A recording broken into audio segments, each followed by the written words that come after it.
Capítulo 7. El príncipe de los sacerdotes dijo entonces, ¿es esto así? Y él dijo, Varones hermanos y padres, oíd. El Dios de la gloria apareció a nuestro padre Abraham, estando en Mesopotamia, antes que morase en Charán, y le dijo, Sal de tu tierra y de tu parentela, y ven a la tierra que te mostraré. Entonces salió de la tierra de los caldeos, y habitó en Charán, y de allí, muerto su padre, le traspasó a esta tierra, en la cual vosotros habitáis ahora. Y no le dio herencia en ella, ni aun para asentar un pie, mas le prometió que se la daría en posesión, y a su simiente después de él, no teniendo hijo. Y hablóle Dios así, que su simiente sería extranjera en tierra ajena, y que los reducirían a servidumbre y maltratarían por 400 años. Mas yo juzgaré, dijo Dios, la nación a la cual serán siervos, y después de esto saldrán y me servirán en este lugar. Y dióle el pacto de la circuncisión. Y así Abraham engendró a Isaac, y le circuncidó al 8º día, e Isaac a Jacob, y Jacob a los 12 patriarcas. Y los patriarcas, movidos de envidia, vendieron a José para Egipto, mas Dios era con él, y le libró de todas sus tribulaciones, y le dio gracia y sabiduría en la presencia de Faraón, rey de Egipto, el cual le puso por gobernador sobre Egipto y sobre toda su casa. Vino entonces hambre en toda la tierra de Egipto y de Canaán, y grande tribulación, y nuestros padres no hallaban alimentos. Y como oyese Jacob que había trigo en Egipto, envió a nuestros padres la primera vez. Y en la segunda, José fue conocido de sus hermanos, y fue sabido de Faraón el linaje de José. Y enviando José, hizo venir a su padre Jacob, y a toda su parentela, en número de 75 personas. Así descendió Jacob a Egipto, donde murió él y nuestros padres, los cuales fueron trasladados a Siquem, y puestos en el sepulcro que compró Abraham a precio de dinero de los hijos de Emor de Siquem. Mas como se acercaba el tiempo de la promesa, la cual Dios había jurado a Abraham, el pueblo creció y multiplicóse en Egipto hasta que se levantó otro rey en Egipto que no conocía a José. Este, usando de astucia con nuestro linaje, maltrató a nuestros padres, a fin de que pusiesen a peligro de muerte sus niños, para que cesase la generación. En aquel mismo tiempo nació Moisés, y fue agradable a Dios, y fue criado 3 meses en casa de su padre. Mas siendo puesto al peligro, la hija de Faraón le tomó y le crió como a hijo suyo. Y fue enseñado Moisés en toda la sabiduría de los egipcios, y era poderoso en sus dichos y hechos. Y cuando hubo cumplido la edad de 40 años, le vino voluntad de visitar a sus hermanos los hijos de Israel. Y como vio a uno que era injuriado, defendióle, e hiriendo al egipcio, vengó al injuriado. Pero él pensaba que sus hermanos entendían que Dios les había de dar salud por su mano, mas ellos no lo habían entendido. Y al día siguiente, riñendo ellos, se les mostró y los ponía en paz, diciendo, Varones, hermanos sois, ¿por qué os injuriáis los unos a los otros? Entonces el que injuriaba a su prójimo le reempujó, diciendo, ¿Quién te ha puesto por príncipe y juez sobre nosotros? ¿Quieres tú matarme como mataste ayer al egipcio? A esta palabra Moisés huyó, y se hizo extranjero en tierra de Madián, donde engendró 2 hijos. Y cumplidos 40 años, un ángel le apareció en el desierto del monte Sina, en fuego de llama de una zarza. Entonces Moisés mirando, se maravilló de la visión, y llegándose para considerar, fue hecha a él voz del Señor. Yo soy el Dios de tus padres, el Dios de Abraham, y el Dios de Isaac, y el Dios de Jacob. Mas Moisés, temeroso, no osaba mirar. Y le dijo el Señor, Quita los zapatos de tus pies, porque el lugar en que estás es tierra santa. He visto la aflicción de mi pueblo que está en Egipto, y he oído el gemido de ellos, y he descendido para librarlos. Ahora pues, ven, te enviaré a Egipto. A este Moisés, al cual habían rehusado, diciendo, ¿Quién te ha puesto por príncipe y juez? A este envió Dios por príncipe redentor con la mano del ángel que le apareció en la zarza. Este lo sacó, habiendo hecho prodigios y milagros en la tierra de Egipto, y en el mar Bermejo, y en el desierto por 40 años. Este es el Moisés, el cual dijo a los hijos de Israel, Profeta os levantará el Señor Dios vuestro, de vuestros hermanos como yo, a él oiréis. Este es aquel que estuvo en la congregación en el desierto con el ángel que le hablaba en el monte Sina, y con nuestros padres, y recibió las palabras de vida para darnos, al cual nuestros padres no quisieron obedecer, antes le desecharon y se apartaron de corazón a Egipto, diciendo a Aarón, Haznos dioses que vayan delante de nosotros, porque a este Moisés que nos sacó de tierra de Egipto, no sabemos qué le ha acontecido. Y entonces hicieron un becerro, y ofrecieron sacrificio al ídolo, y en las obras de sus manos se holgaron. Y Dios se apartó y los entregó que sirviesen al ejército del cielo, como está escrito en el libro de los profetas, Me ofrecisteis víctimas y sacrificios en el desierto por 40 años, casa de Israel. Antes trajisteis el tabernáculo de Moloc, y la estrella de vuestro dios, Renfán, figuras que os hicisteis para adorarlas. Os transportaré, pues, más allá de Babilonia. Tuvieron nuestros padres el tabernáculo del testimonio en el desierto, como había ordenado Dios, hablando a Moisés que lo hiciese según la forma que había visto. El cual recibido, metieron también nuestros padres con Josué en la posesión de los gentiles, que Dios echó de la presencia de nuestros padres hasta los días de David, el cual halló gracia delante de Dios, y pidió hallar tabernáculo para el Dios de Jacob. Mas Salomón le edificó casa. Si bien el Altísimo no habita en templos hechos de mano, como el profeta dice, El cielo es mi trono, y la tierra es el estrado de mis pies. ¿Qué casa me edificaréis, dice el Señor, o cuál es el lugar de mi reposo? ¿No hizo mi mano todas estas cosas? Duros de cerviz e incircuncisos de corazón y de oídos, vosotros resistís siempre al Espíritu Santo, como vuestros padres, así también vosotros.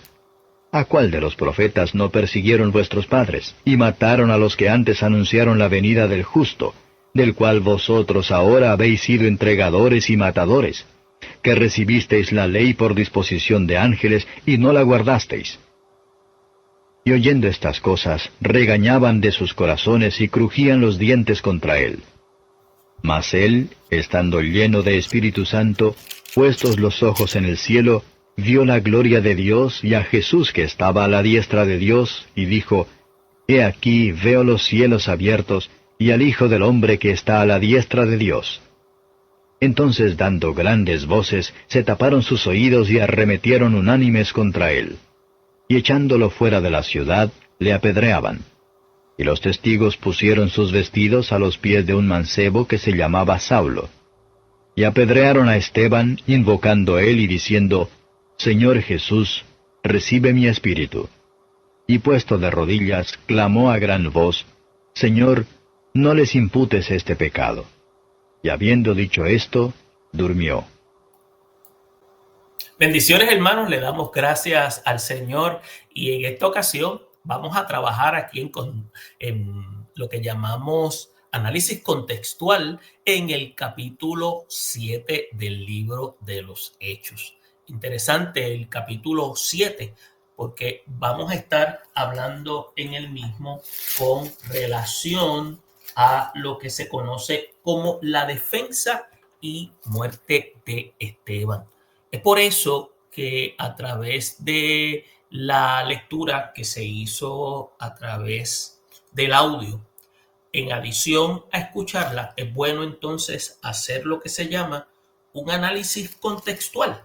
¿Por qué? Porque a través de ello podemos tener una idea clara qué es lo que el capítulo está hablando. Es por eso que cuando escuchamos también podemos estar tomando notas, haciendo análisis y verificando qué es lo que está queriendo decir el historiador Lucas a través del contenido. Esto es un proceso que toma tiempo, pero no importa el tiempo que tome, vamos a ir conociendo cada vez más el consejo de Dios, en este caso a través de la narrativa de lo que está queriendo decir Lucas en el libro de los Hechos.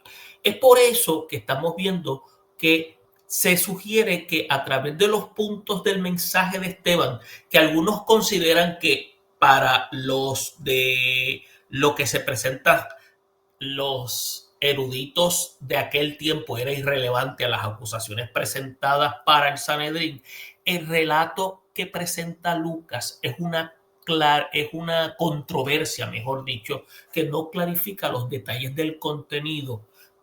Pero déjeme decirle, cuando usted estudia el mensaje, revela que Esteban estaba considerando las acusaciones y ellos habían acusado a Esteban de hablar contra el templo, la ley y Dios.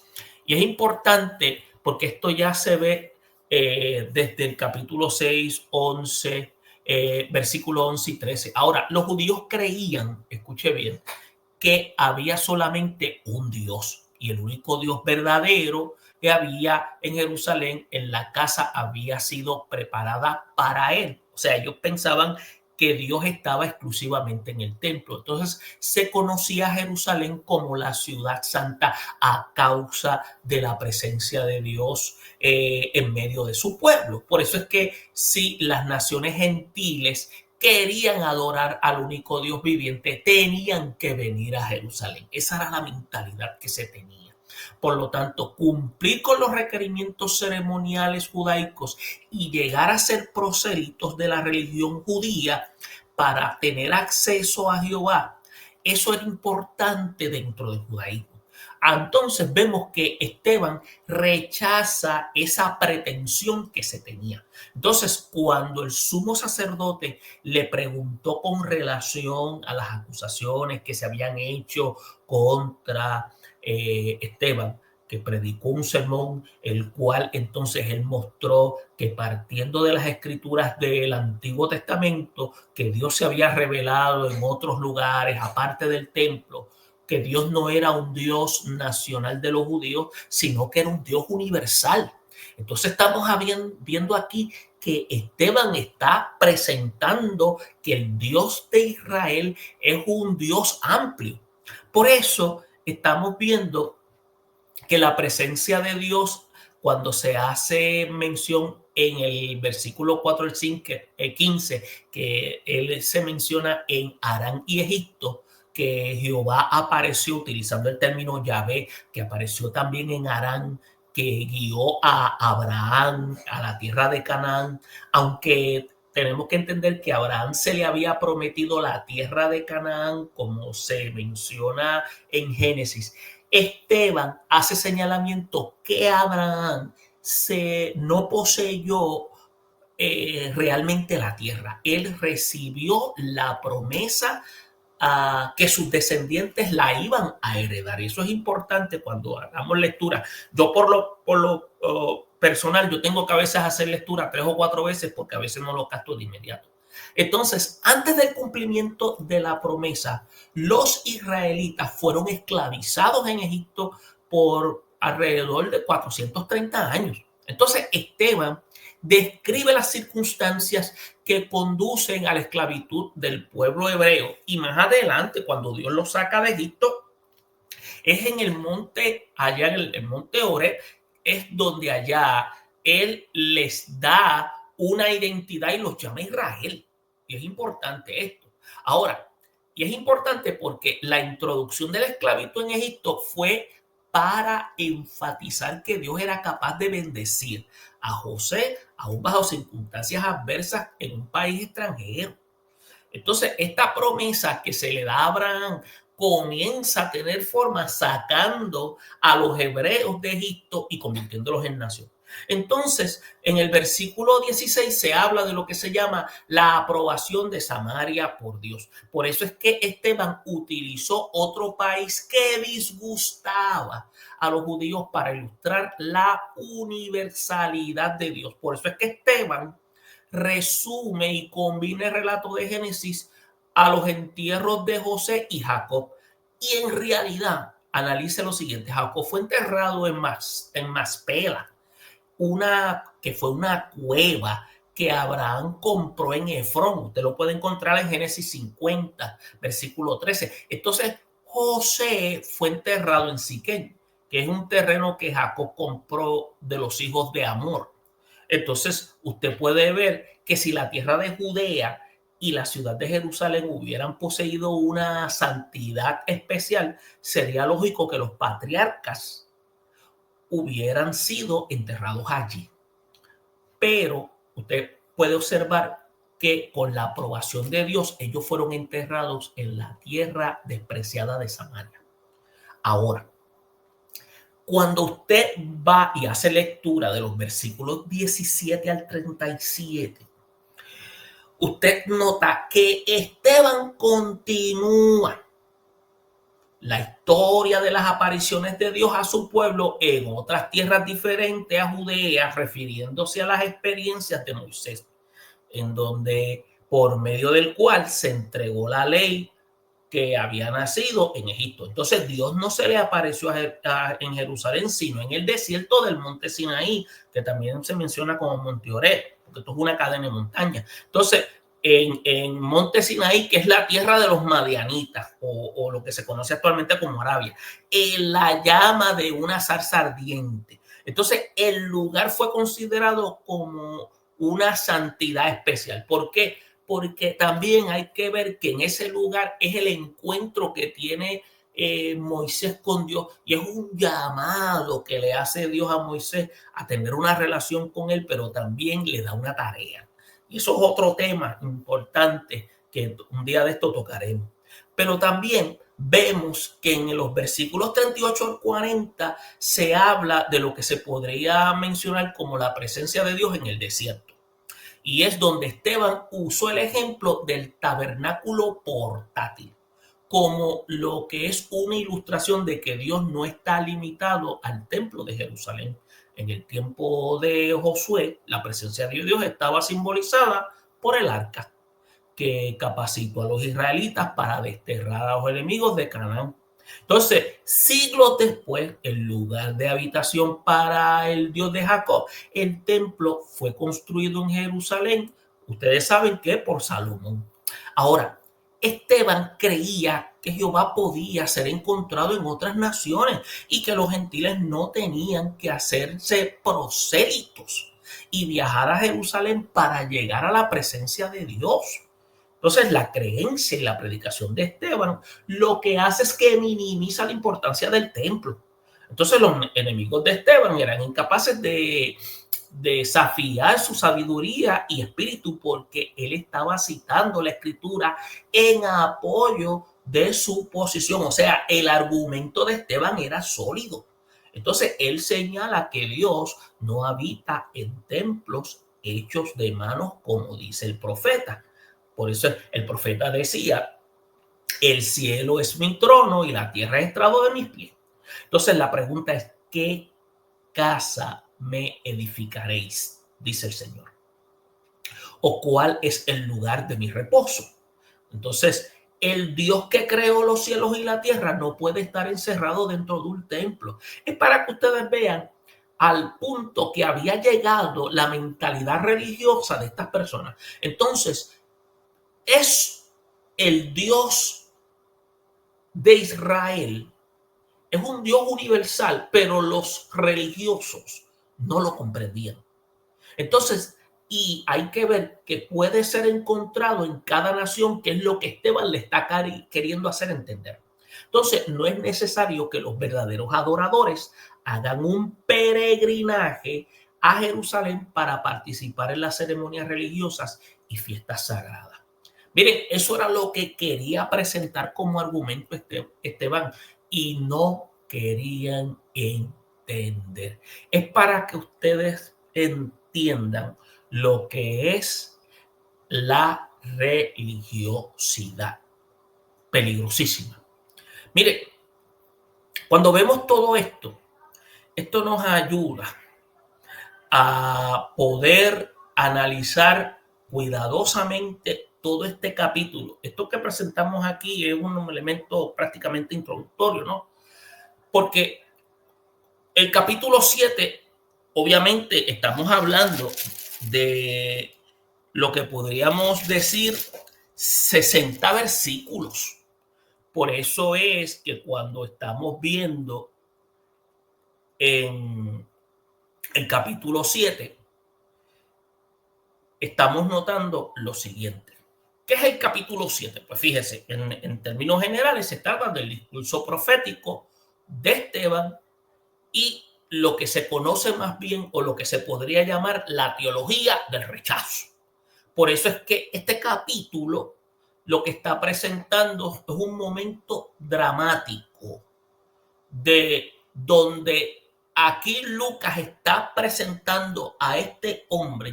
Yo casi en mi mente, yo visualizo a Esteban como un hombre joven, porque Esteban es uno de los 7 varones escogidos para el servicio comunitario, como habla Hechos 6, versículo 5. Entonces se convierte en el primer mártir. Entonces el discurso ante el Sanedrín no es un simple discurso de defensa personal. Si usted se da cuenta, el discurso que hace este caballero es un discurso que tiene un contenido rico.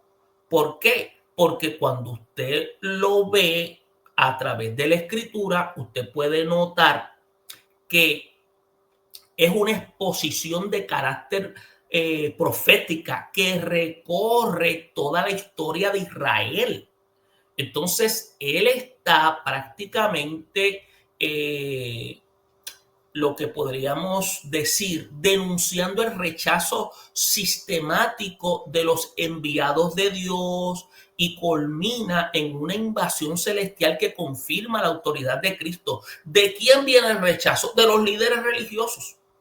Entonces, esto lo que presenta es lo siguiente. Mire, cuando usted analiza, usted tiene que ver que Esteban es acusado por lo que los religiosos llaman de blasfemar contra Moisés y el templo y la ley, desde capítulo 6 del 11 al 14.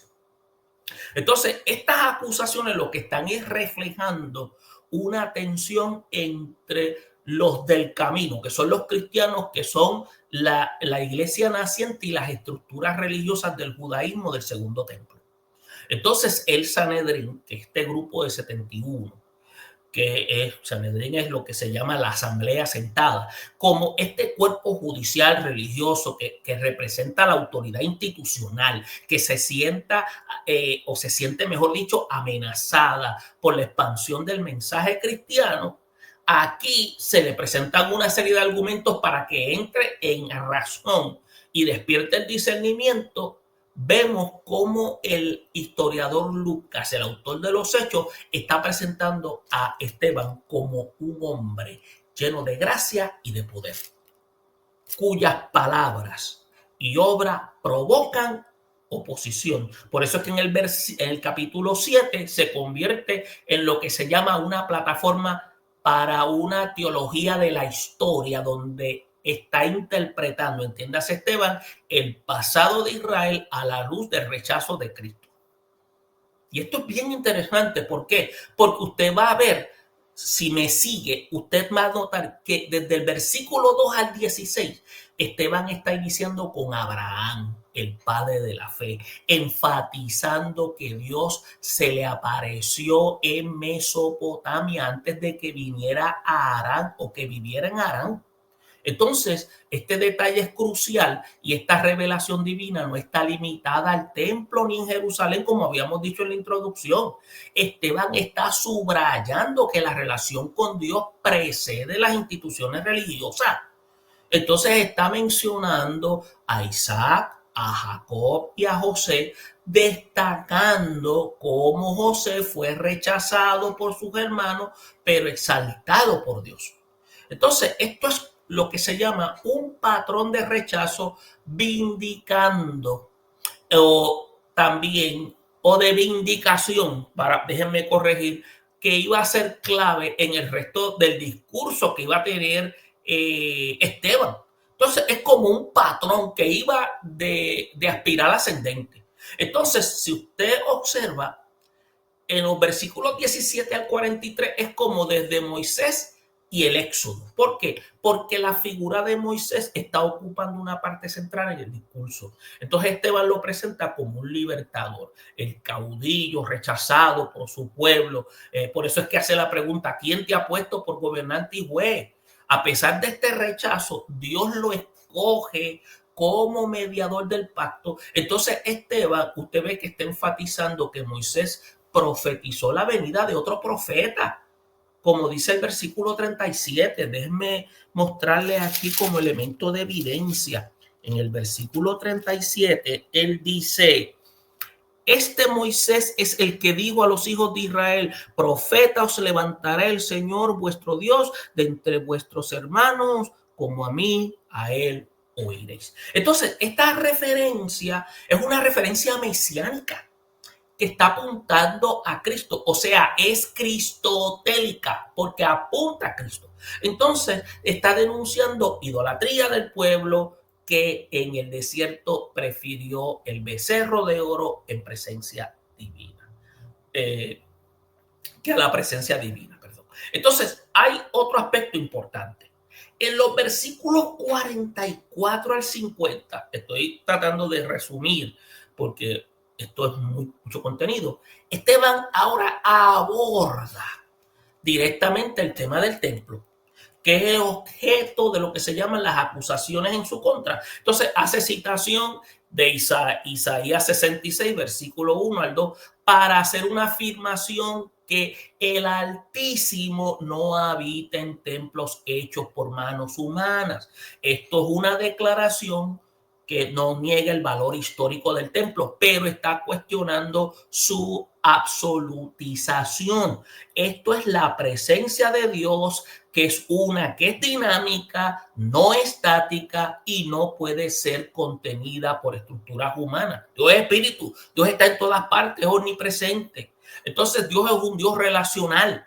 Entonces aquí Esteban rompe y los pone a ellos en una posición, como diríamos, en 3 y 2. Otro aspecto importante, que cuando usted va de los versículos 51 al 60, viene siendo prácticamente la estocada, viene y da el discurso como una acusación directa.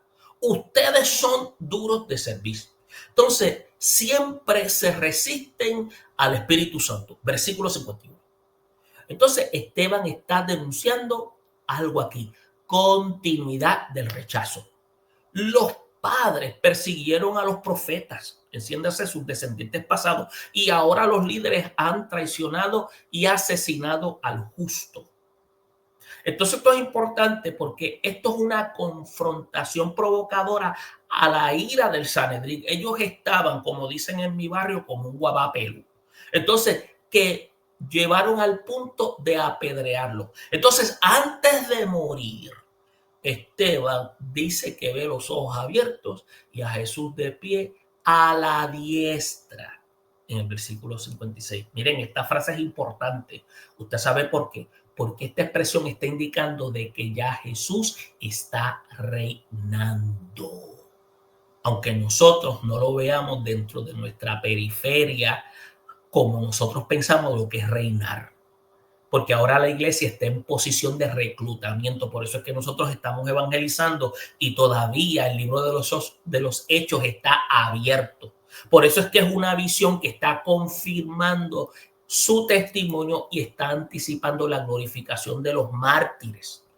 Entonces usted está viendo que el discurso de Esteban no es una defensa legal, es una proclamación profética. Por eso es que la teología lo que hace es que articula ese tono en 3, como algunos le llaman, en 3 ejes: revelación fuera del templo, otros le llaman el patrón de rechazo y la visión celestial. ¿Y por qué se lo digo de esta manera? En el aspecto de revelación fuera del templo, Esteban estaba insistiendo en que Dios se había revelado en lugares diversos: Mesopotamia, Egipto, el desierto. Entonces, se había descentralizado. Descentralizado significa Dios había delegado de la presencia divina y cuestiona la idea de que el templo es el único lugar legítimo de encuentro con Dios. No, Dios se mueve en cualquier parte. Es lo que se llama un contexto donde el cristianismo se expandiría hacia los gentiles, y esta afirmación es revolucionaria y los del Sanedrín no lo querían aceptar así. Entonces, cuando se menciona el concepto de patrón de rechazo, desde José hasta Moisés. ¿Por qué? Porque, y eso termina en Jesús, porque Esteban identifica un patrón, y este patrón viene que son los enviados de Dios, y esos enviados de Dios son los rechazados por su propio pueblo, entiéndase Israel. Por eso es que en términos teológicos del rechazo no busca condenar a Israel como nación, sino revelar un constante histórico como culmina una crucifixión y terminó en Cristo. Estamos viendo esa constante rechazo donde termina rechazando y rechazando hasta cumplirse en crucifixión del mismo Dios en la persona de Cristo. Entonces, al hacerlo, Esteban se ubica en la tradición de los profetas que denuncian el pecado institucional, o sea, a través de la religión. Entonces, la visión celestial. Esta visión celestial es la visión de Jesús de pie, donde Él está a la diestra de Dios y es única en el Nuevo Testamento. Y se habla de Cristo sentado, que es señal de autoridad, y Jesús está de pie como testigo, defensor, receptor del mártir. Esto es una imagen que refuerza la idea de que el reino de Dios trasciende las estructuras terrenales y que el martirio tiene valor eterno. Por eso es que cuando vemos todo este capítulo 7 de los Hechos, esto ofrece un contenido rico, porque estamos viendo aquí que Esteban no busca agradar el Sanedrín ni salvar su vida. Estamos viendo fidelidad al mensaje que lo llevó al martirio en un tiempo donde la iglesia enfrentó presiones culturales y políticas. Y esto es un ejemplo que llama la integridad profética. Eso es lo que se llama fidelidad profética. Entonces, estamos viendo también cómo Esteban no niega el valor del templo, pero estamos viendo que denuncia lo que se llama absolutización, o sea, y eso está pasando actualmente. Muchos de nosotros pensamos que la presencia del Señor siempre se siente en el templo. Eso es falso. La presencia del Señor usted siempre la experimenta porque ya el Espíritu Santo está en usted. Lo que pasa es que nosotros la hemos comprimido en el templo. Hoy la iglesia debe examinar las estructuras, las tradiciones y los símbolos y evitar convertirlos en ídolos que sustituyen la presencia viva de Dios. Eso es lo que se llama la crítica de la idolatría institucional. Por otra parte, vemos que todo el discurso que apunta a Jesús como el justo, que es rechazado y exaltado, vemos cómo la iglesia debe mantener a Cristo como centro del mensaje y no como una figura decorativa ni como un símbolo cultural. Eso es lo que se llama la centralidad hacia Cristo, porque Cristo es el centro. Entonces, otro aspecto es que la muerte de Esteban inaugura una nueva etapa. Y esa etapa se llama la etapa de dispersión de los creyentes y la expansión del evangelio. Por eso es que el sufrimiento por causa del reino no es derrota, sino más bien es semilla de crecimiento. Por eso es que se llama el valor del martirio. Entonces, por eso es que tenemos que ver lo siguiente. Cuando usted lo ve en términos de línea de tiempo, es como la historia de Israel según el discurso de Esteban. Y cuando lo vemos como en términos de mapa, es como las manifestaciones divinas fuera de Jerusalén. En términos de comparativa, vemos entre Moisés y Jesús como libertadores rechazados. En términos como gráficos, es como citas clave del discurso de la visión celestial. Y si vamos a dar una discusión, son preguntas sobre la idolatría institucional, fidelidad profética y visión del reino. Esto es importante. Entonces, ¿qué podemos decir? Lo que podemos decir es que aquí, en este capítulo, no es solo relato del martirio de Esteban, porque a veces lo que pensamos es el martirio de Esteban, pero a veces no vemos el contenido. Es una proclamación teológica que redefine la historia de Israel, denuncia el rechazo de los enviados divinos y afirma la centralidad de Cristo.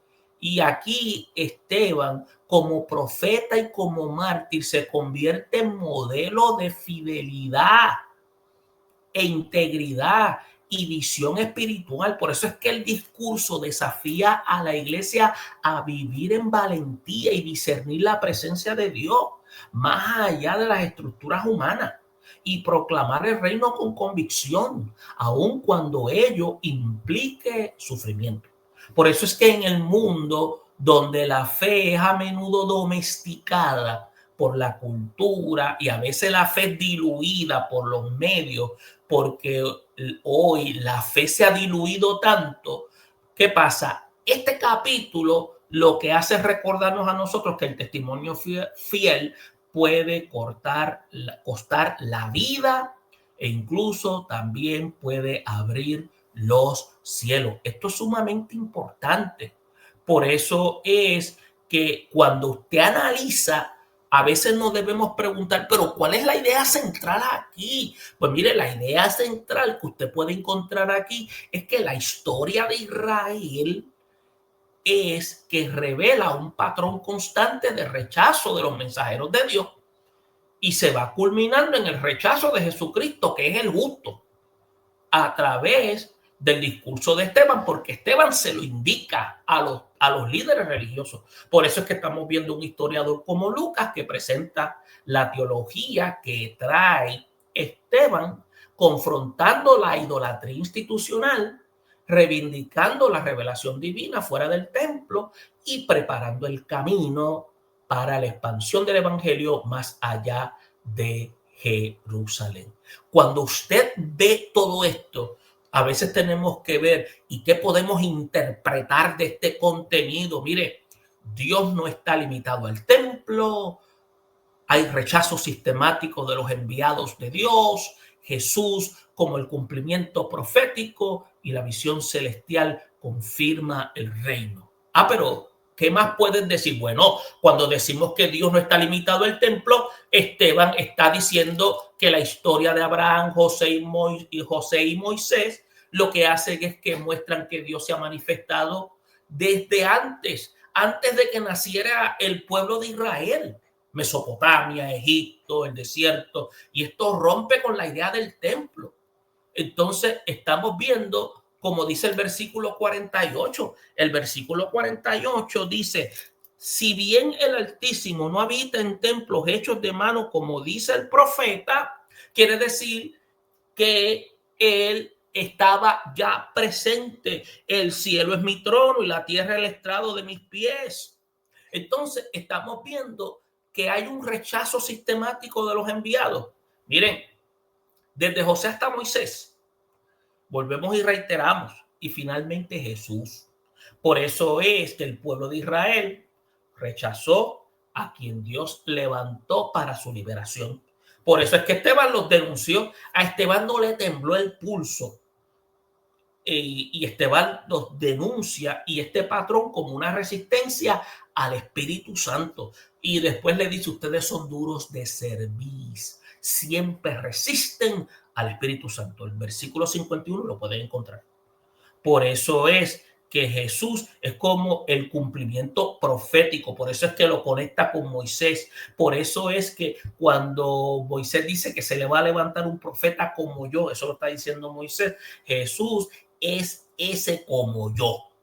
Por eso es que ese mensaje de Moisés es uno cristotélico, porque apuntaba hacia ese Mesías. Acuérdense que Mesías es un título. Por eso es que cuando ellos vieron que Moisés vino a libertarlo, ellos le llamaban el Mesías. ¿Por qué? Porque eso es lo que ellos llamaban. Entonces, ¿qué sucede? La visión celestial lo que hacía era confirmar el reino. Por eso es como habíamos dicho ahorita, cuando él ve los cielos abiertos, entiéndase Esteban, él ve a Jesús de pie, versículo 56. Esta visión lo que está es validando el testimonio y revelando el reino de Dios como uno que está activo y presente incluso en medio del sufrimiento. Hermano, mire, esto nos debe invitar a nosotros a tener lo siguiente presente. Si Esteban denunció contra la religiosidad vacía y la resistencia al espíritu, nosotros somos llamados a hacer lo mismo. Tenemos que ser cristocéntricos. ¿Por qué? Porque Jesús es el centro de la historia redentora, porque es el justo y fue el rechazado, y nosotros somos llamados a presentarlo como el que fue rechazado, como también fue exaltado.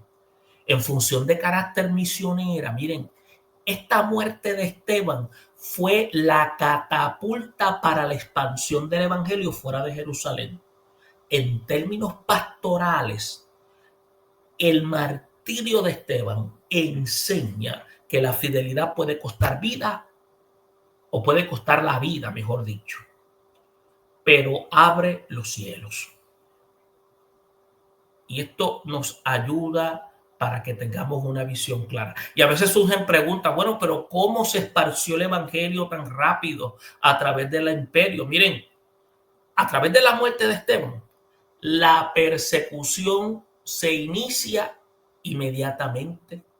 Eso obligó a salir a los creyentes de Jerusalén y se diferencia entre judíos y cristianos, llevándolos a otras regiones.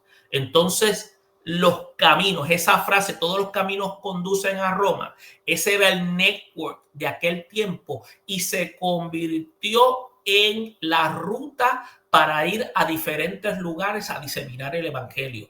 Los conceptos que se conocía como las provincias a través de la diáspora judía se convirtió en punto de contacto inicial para seguir llevando el evangelio. Otro aspecto es que el poder del Espíritu Santo capacitó a los creyentes para predicar con denuedo y realizar señales. Entonces, otra pregunta que a veces podrían hacernos es cómo se compara Esteban con los apóstoles. Miren, dicen que estaba lleno de gracia y poder. Hechos 6:8. ¿Por qué? Porque hacía grandes prodigios y señales. Prodigios, porque hablaba con autoridad. Señales, porque se veían los milagros, porque el Espíritu Santo estaba en él. Lo que lo coloca de manera paralela con los apóstoles. Y aunque no era de los 12, su ministerio refleja autoridad espiritual, sabiduría y valentía profética.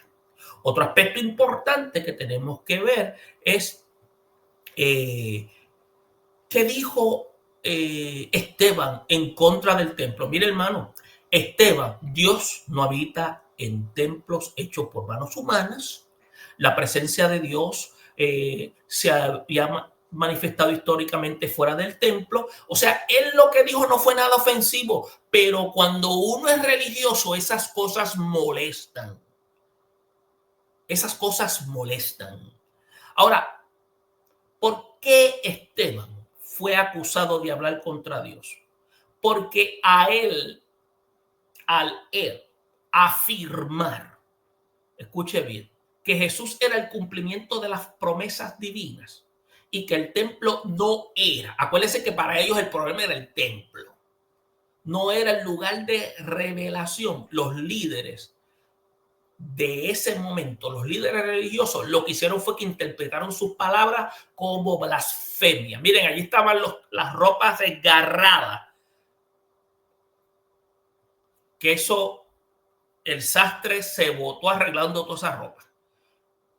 Entonces, ¿qué sucede? Esteban exaltaba a Dios al mostrar su obra más allá de las estructuras humanas. Entonces, ¿por qué fue acusado a hablar contra la ley? Él fue acusado, digamos, porque proclamaba que Jesús era el cumplimiento de la ley y que el nuevo pacto en Cristo superaba el antiguo sistema. Entonces, esto es visto como una amenaza en el orden mosaico, aunque Esteban nunca negó la historia ni la revelación dada por Moisés, pero está diciendo que ahora este nuevo pacto era perfecto, era exacto. Mire, hermano, algunos preguntan, ¿fue legal la muerte de Esteban? Mire, hermano, la muerte de Esteban no fue legal. ¿Usted sabe por qué no fue legal? Porque según la ley judía, el Sanedrín no tenía autoridad para ejecutar penas capitales sin aprobación romana.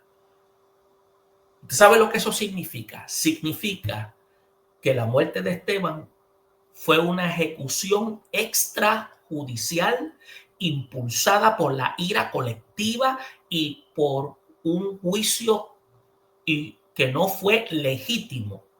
Eso, usted sabe cómo le llaman por ahí. Eso le llaman un linchamiento, y en este caso fue un linchamiento religioso. Eso fue lo que le pasó a Esteban. Entonces, para que usted y yo lo tengamos claro. Entonces, preguntas que a veces pueden surgir. ¿A qué pasaje del Antiguo Testamento se relaciona la visión de Esteban? Mire, vaya a Hechos, capítulo 7, versículo 56. Este está relacionado directamente con el capítulo 7 de Daniel, versículos 13 al 14, donde se describe el Hijo del Hombre viniendo con las nubes del cielo y recibiendo dominio eterno. Esteban ve a Jesús como ese Hijo de Hombre exaltado y activo en el reino celestial. Estos son prácticamente aspectos para que usted y yo podamos ir conociendo el contenido que tiene este capítulo en la muerte de Esteban, en lo que nosotros podemos ver el contenido de su mensaje profético, un mensaje que tenía como intención abrir los ojos de los líderes religiosos. Pero cuando la religiosidad impera, eso lo que causa, en vez de abrir el corazón, lo que causa es endurecimiento. Esperamos que esta información haya sido de ayuda y que nos podamos volver a conectar en lo que se llama análisis contextual para volver a seguir trabajando con hechos. Y la próxima ocasión estaremos trabajando en el capítulo 8. Bendiciones a todos y nos veremos en la próxima.